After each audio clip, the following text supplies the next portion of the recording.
இப்போது சக்கரை பொங்கல் எப்படி செய்கிறதுன்னு பார்க்கலாம். இப்போது சக்கரை பொங்கலுக்கு இந்த கப்பில் 1 கப் அரிசி, 1 கப் பாசிப்பருப்பு, 1 கப்பு வெல்லம், 1/2 கப்பு பால், கொஞ்சம் திராட்சை, கொஞ்சம் முந்திரி, ஒரு 2 கப் அளவு தண்ணி அளந்து வச்சுருக்கேன். இப்போ எப்படி செய்கிறதுன்னு பார்க்கலாம். இப்போ அரிசியும் பருப்பும் நல்லா அலம்பி ஒரு 5 விசில் வர வரையிலும் வேக வச்சுக்கலாம். இப்போது பாசிப்பருப்பு அரிசி ரெண்டும் நல்லா குழைய வெந்து போச்சு. நல்லா மசிச்சு வச்சுக்குவோம். நல்லா குழைய வெந்து போச்சு. நல்லா மசிச்சுக்கலாம். இப்போது இந்த பால் அளந்து வச்சுருப்போம் இல்லைங்களா, இந்த பால் அடுப்பில் போட்டுக்கலாம்.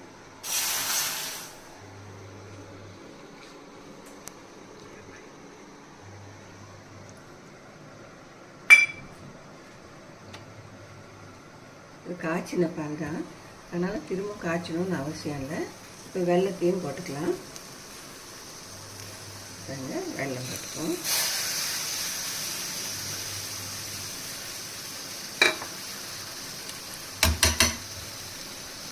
நல்லா கரையட்டும். இப்போ வெல்லம் நல்லா கலந்து வச்சுக்கோங்க. கலந்தது இது எல்லாத்தையும் போட்டு மிக்ஸ் பண்ணிக்கலாம்.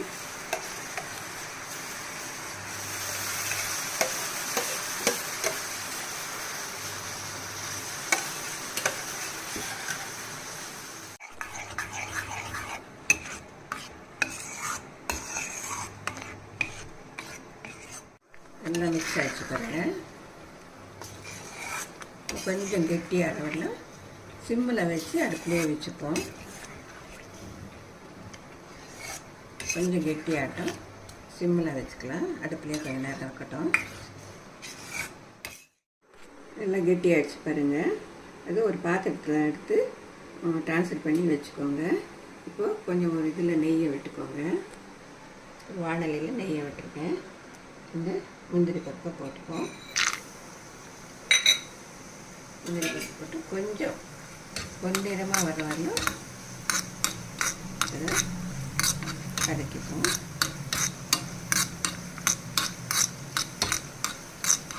இப்போ திராட்சை போட்டுக்கலாம்.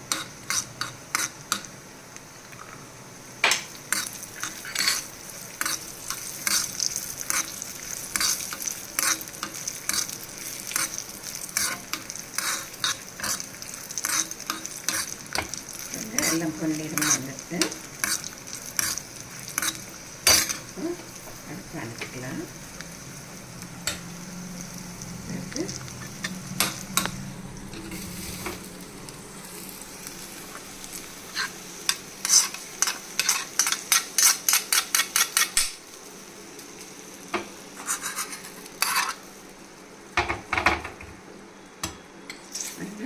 சக்கரை பொங்கல் ரெடி ஆகிடுச்சு.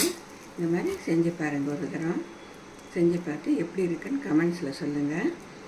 இதில் எந்த நிறை குறை இருந்தாலும் உங்களுக்கு கமெண்ட்ஸில் சொல்லுங்கள்.